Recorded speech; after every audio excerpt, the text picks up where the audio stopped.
It's day 2 here at team headquarters in Oakland as we bring you our coverage of Warriors training camp fueled by Gatorade. I'm Laurence Scott, and on this Wednesday we got the opportunity to talk with the reigning back-to-back MVP about his offseason and getting back to action here at camp.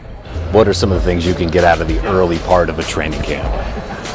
Get in shape, just get the camaraderie and flow and just vibe of a new year. Because obviously this year is especially important with the new roster, so we want to be able to lock in every single day, learn a little bit about each other as we go along. Individually get your rhythm back competitively, but set the tone for the year because it's a 9-month grind, and how you start will dictate how you finish. How is it different, off-season workouts and training camp action? You work out in the summers with the intensity and the game speed that you know is going to be necessary when training camp practice games start. But there's no better simulation of real live action than getting with all 15 guys in training camp, 20 guys, and just competing. Because it means something more, once you put the practice jersey on and get out there and play. What are some of the ways that you're seeing the new guys get acclimated to the squad here? It's really, I think for us and our identity and how we play, it's really easy to gel and to transition in. Whether it's KD, whether it's D West, whether it's Zaza, JaVale, you name it, everybody knows how we play, and I think everybody wants to play that style. And so we got a lot of high character guys that understand what it is to be a part of a team, and I think that helps. Warriors forward Andre Iguodala also addressed the media today here at camp. Let's listen in. Andre, are you able to get any slight feel even for kind of what things are going to be like even Saturday?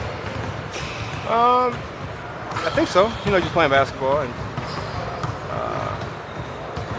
the way we play, the ball always finds the right guy in the right position. So just trusting in it, and we had the majority of the guys been in the system already. So it's just like picking up where we left off, and easy. The new guys like David and Zaza and KD so far fitting in about as well as you thought they would. I wasn't surprised. They're all ahead of the curve, I would say. Big tandem is hard for guys first coming in the league, but when you got veterans, pick right up, they know where to be. A lot of the things are basic fundamentals, and those are fundamentally sound guys. That's how they've been in this league for so long, so they picked it right up. So at some point, you're going to be like a point guard on the floor, and you'll have Steph and KD and Clay and Draymond.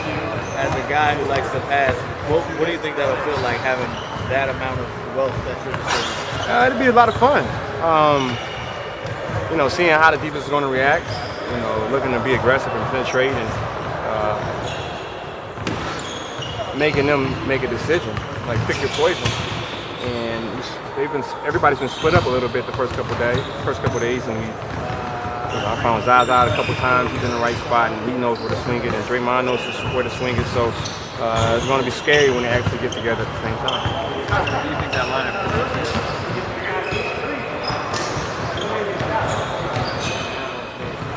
Underrated. And then when people see it, they're going to be like, whoa, either going to say, we need a lot of work to do, or it's going to be, kind of scary. We miss a lot with Bogut, but at the same time, there's more length than it looks. KD's 7 feet tall, and then Draymond's an excellent defender. Steph's taller than the average point guard, and Clay's a 6'7" 2 guard, which is a big 2 guard. So we got a lot of length. Is the block shot number maybe a little overrated? I don't think so. People were kind of scared to go down there, and Bogut did an excellent job for us. But at the same time, we had a lot of fouls. We fouled a lot. That was probably the only area where our opponent beat us in against the foul line. I think that'll change a little bit with KD as well. So we got to foul a little bit less more and get to the line a little bit more. Steve was saying yesterday how you guys don't have a huge playbook. You kind of likes to let you guys play off feel and off instincts on the court. Does that help when you're trying to integrate new guys and you're just kind of playing off of your understanding of the game instead of having to try to learn a whole new set of plays? You got both sides of it. For the younger guys, it's a little tougher to pick up because there's not as much teaching. Because we're just flowing out there, and we're always in the right place at the right time. Where they're always, a couple steps behind, trying to figure things out, and you got to show them tape and slow it down for them a little bit. So we got a little bit of both, and we got good assistant coaches who are working along at a good pace. What was your reaction? Such a strength, your second unit, such a strength for this team the past 2 seasons. With so many new faces, you're kind of the guy that bridges the starters to that unit. What do you expect from your depth? I think our second unit would be better, actually. We lost Mo Spates and we lost Barbosa, who was big for us. Ian Clark is playing with a lot of confidence right now. He's coming into his own. It feels like he belongs in the NBA now. He's got some more confidence. I think he's missed 1 shot in training camp the first 2 days. So we're looking forward to him to being a great spot-up shooter, looking to create.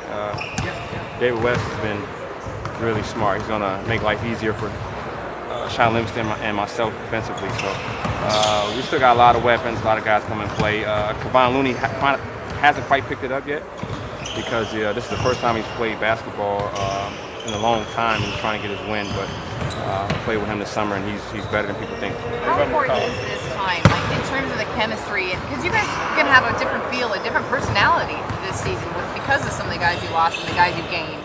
How important is this time? Yeah, it's very important. It's funny, I just talked to Mo Spates yesterday, and I was saying how I was, who am I going to talk to on the bench? He was kind of my go-to guy, so I'm going to be missing him from that aspect. But we got a bunch of good guys. It's going to be a lot of fun. We got good guys. Our front office does a good job of not only evaluating talent, but evaluating personalities and how guys fit into our culture. How about McCall? You mentioned the bench and a lot of guys. How's he looking? Is it too early to even know with a rookie like that? No, you can tell with him. He's a smart player. He knows how to play the game. He's going to play. He's going to get in there.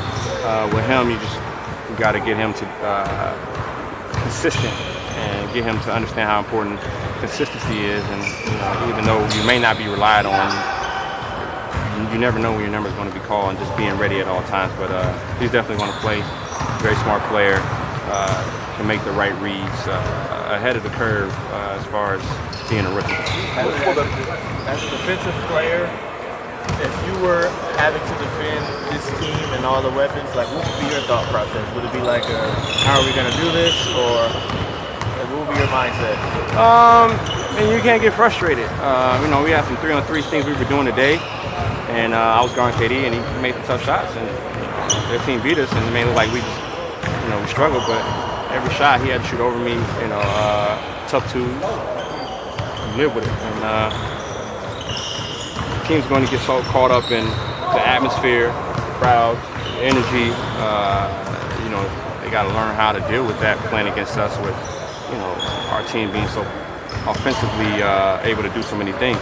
And Warriors forward Draymond Green speaking to the press here at team headquarters today. Here's some of what he had to say. This team last year had a really strong collective IQ.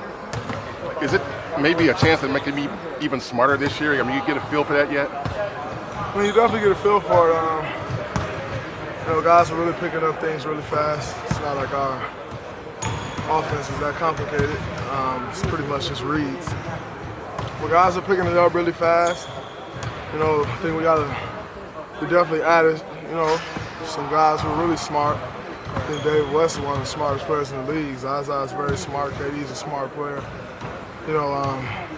Obviously bringing Andy back. Andy's one of the smartest guys. So I think, there's definitely a chance, that continues to raise, along with, guys who've been here, who's only going to get smarter with, the more repetition you get, the more you understand something.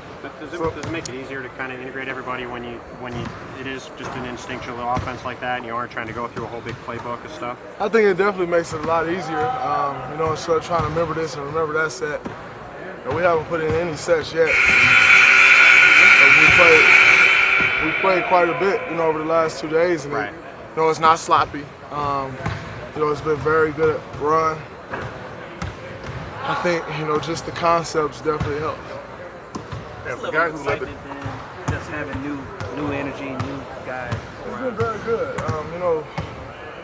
Whether we won a championship last year or not, just coming back with the same team would have been tough, because you need that new blood, that new energy, and it pushes guys who's here who's already won a championship to say, hey, man, we got to do it again. Like, this is something different. This is a whole new thing. And, it helps give you that energy boost that you need in order to come into a season the right way. And I think having a bunch of new blood definitely helps that. A guy like David West who sacrificed a ton of money. Absolutely. To try to get you know his motive. And if you leave that much money on the table, you got one motive and one motive only. And you can't question that. So I think it definitely helps. It's great. And just to have guys like that around. Zaza left money on the table. KD left money on the table. Whether you want to face that or not, you could look at the fact and say he signed for 50-something million. If he stayed in OKC, he probably could have signed for 70 or whatever it was. So he left money on the table. But it just shows the motive of guys, what guys want to accomplish. And obviously, we want to do that same thing with them. There's talk that the strength in numbers has diminished and your bench could be weaker this year. But Andre just was saying he thought it could be better with some of the pieces you've added. I think it definitely can be better. Like I said, some of the pieces that we've added, I think it can be really good for us. I mean, when you look at our bench, number one, there's always going to be some type of thought behind what minutes the starters play and how you mix them back in with the bench, number one. Number two, we got Sean and Andre, who's been a staple on that bench, and then you add guys, to our bench that we've added. I mean, that can be special. Like, people try to look at David West and say, oh, he's on this salary. That man left money on the table. He still could be making $15 million a year easy, so I think the amount of talent that, we do have on the bench, it can help us out a lot. I think our bench can be better. Obviously, it's not going to be the same continuity because you have to, that's something that you grow into, but overall, I think our bench can be really good. You think Paul can help right away? Absolutely. He's a very smart player. He really understands the game, and that's in playing a system like this. That goes a long way. I can vouch for that. That goes a long way when you're playing a system like this. So, I think he can definitely help out. But at the end of the day, we're not going to sit here and try to put pressure on the rookie. If he helps, great. But at the end of the day, he's a rookie, and you still have to allow him time to grow.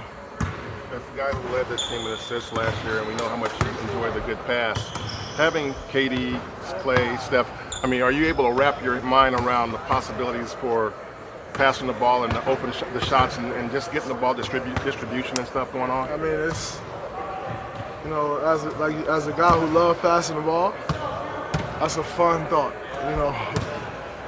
passing those guys the ball and knowing what they can do with it. At the same time, we're still going to allow our offense to flow. It's not just me coming down and saying, hey, got 3 of the best shooters in the NBA and let me pass them the ball. Like, there's still a method to the madness, and you want to do everything within the offense. Also, you have so many playmakers now. Kevin can score, but he also can distribute and do a lot of things. How do you think that will cause you to adjust too? Because, Steph, I'm sure he can make plays for guys as well. He averaged 9 assists a few years ago. How do you feel like just in terms of playmaking, how that's going to be shared? Well, that's the thing. That's the one thing that Coach Kerr has continued to harp on. Like, guys, we have so many guys that can make plays, and that's fun. When you have, at any given time, you have 5 guys on the floor that can all make a play, and that's, that's fun. That's what allows the ball to continue to move. Quite frankly, that's what keeps guys happy. When everybody's touching the ball, whether you're scoring or not, when you just feel involved, it's an amazing feeling. And I think that's going to help our defense, our offense a lot. Just to have so many guys who can make plays on the floor.